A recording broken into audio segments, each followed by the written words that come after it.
Hey everybody, this is Brian and welcome to the 20th LAMP tutorial. This is the beginning of what I will consider the advanced series of LAMP and PHP. Today we're going to be discussing forms, the get variable, the post variable, and the request variable, which isn't shown on W3 Schools, but they do mention it. So to cover all these, what we need to understand first is what we're actually talking about. And as you can see, there is a get variable and a post variable. What's the difference between these two? Well, to really understand the difference, you've got to know how websites work. Here's my website, voidrums.com, and we're just at the default page.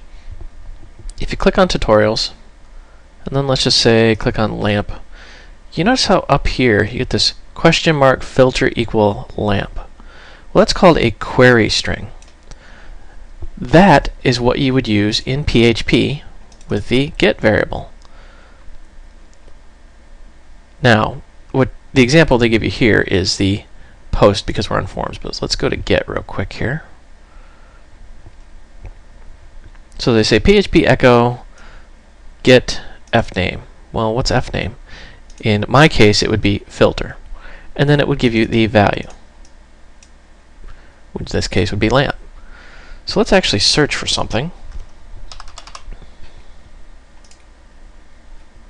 Notice how I can search and yet the query string doesn't change. That's called a post.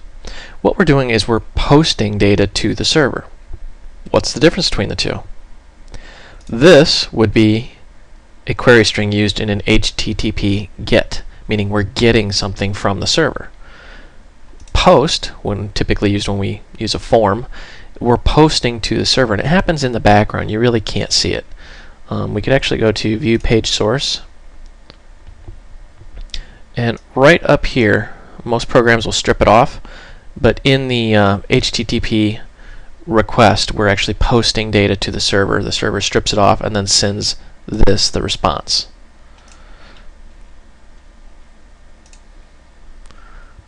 Let's go back here. So what's really the difference between the two? Well, one uses a form, not all the times, but typically you use a form when you post data. You post data when you don't want the end user to see what you're doing in the background. You use the get or the query string when you want the user to be able to see it or interact with it. For example, if I wanted to bookmark this page, what happens if I take this off? You guessed it, dumps you right back. Because this is the same page. Look, tutorials.aspx. tutorials.aspx, but now it's got a query string, meaning there's magic happening in this page, for lack of a better term, that tells us, hey, filter the results based off the query lamp. Now I know it's bad form to show a .NET page in a PHP tutorial, but it's the best I had on short notice. So now you understand that the get variable will get the query string, and the post variable will get things posted into the page. There is also a third one. Let me find it in here. Called, there it is, request. PHP request variable.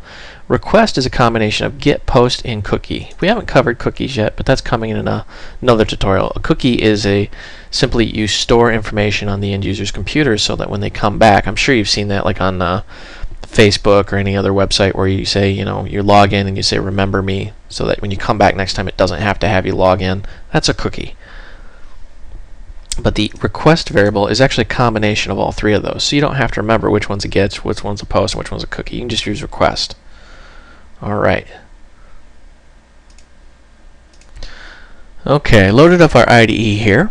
I had to pause it because I forgot to open it. It takes a little bit to start because I'm on a virtual machine. What we're going to do now is we're going to show off the get variable. So we're just going to simply say,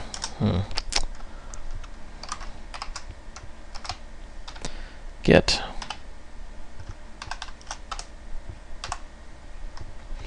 name.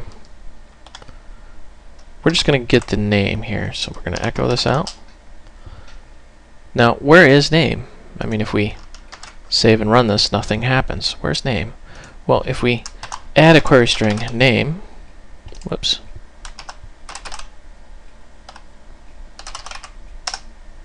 notice how suddenly it appears. That's because the get variable, notice how this has the exact same syntax as an array. You guessed it, what's going on in the background is PHP is actually creating an array in a variable named get. For example, let's just echo out the get variable and see what it says. Array. So that's all it's really doing in the background, is it's taking all of the query strings and then, you guessed it, generating an array.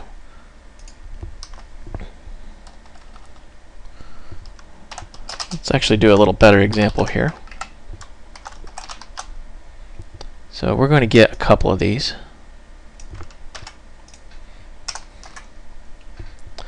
So we're going to say fname and lname.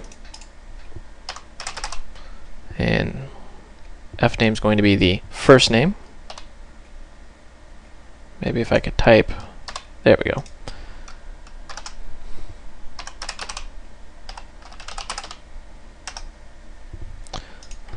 Save this. There we go. Now you see we're printing out two different things. We have our fname parameter and our lname parameter separated by an ampersand. Notice the query string always starts with a question mark.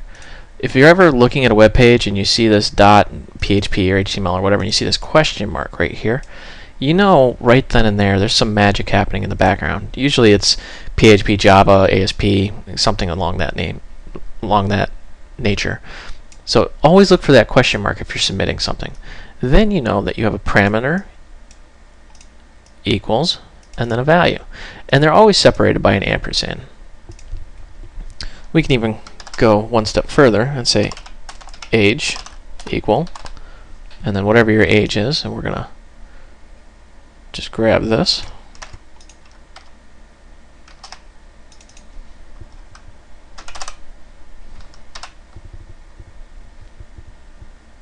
Oops, I forgot to do that. Hold on. I'm a little challenged today. I've been multitasking too much. There we go. So now you see we've got multiple items in our query string, and we can access those through the get variable. Now, let's actually do a let's do an HTML form. And let's just, for the sake of argument here, let's go up here. And let's just copy W3 School's example, save me some typing.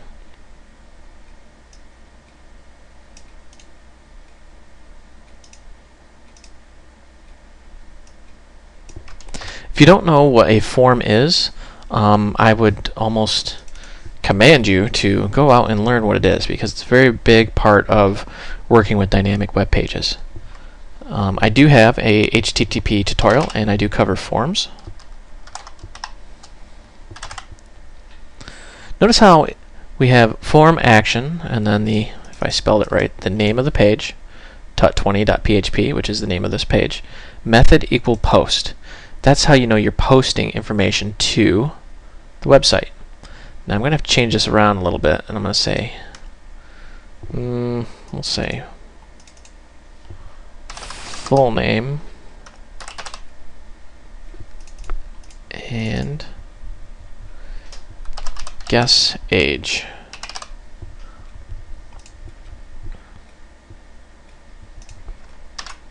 Save this out. Now suddenly we have a form here. You see how it says name, age, and then submit query. Now in the background I've named this full name, so this is your full name, and this is guess age. The reason why is we'll have fname and age here. So I'm just going to say Brian, age, let's see, 38, submit, and nothing happens. Why? You notice how also our query string went away. Let's back up there. It went away because, well, we're posting, not getting. See, the get variable, but we're posting. Now what we're going to do is make another PHP block here. Come on, kitty, you're going to have to move. Sorry, my cat is on my keyboard. It's driving me crazy here. There you go, buddy. He did not want to move, that's for sure. Alright, so now we've got that. We're just going to grab these.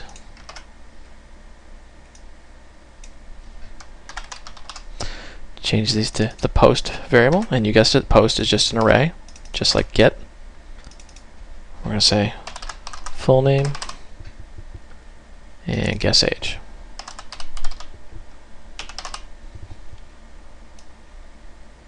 Get rid of that guy right there.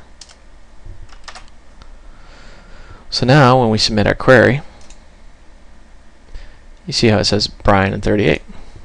Let's say Chad and let's say Chad's 21. Chad and 21. So that's the difference between a get and a post and how you interact with those two.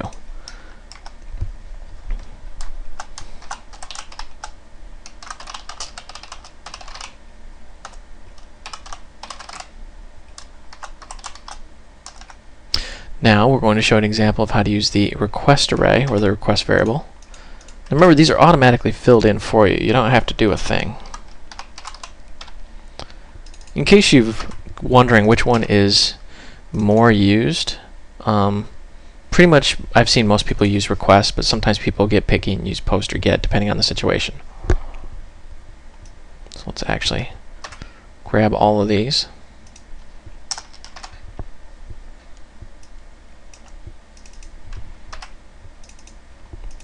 Through the magic of copy and paste here, we're going to just do that.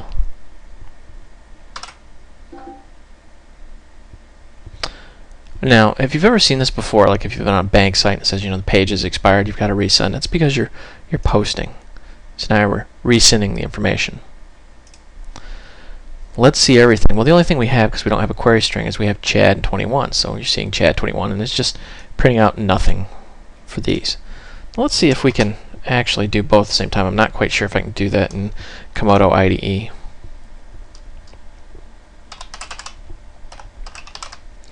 Say fname equal mark. Yeah, it's not going to let me do both. But you get the picture here.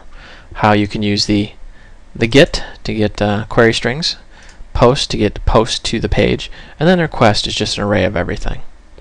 Well, that's all for this tutorial. Like I said, it seems like a complex topic, but really all you have to understand is the difference between get and post, and then understand that the get variable, the post variable, and the request variable are just arrays that hold that information. Thank you for watching. I hope you found this educational and entertaining.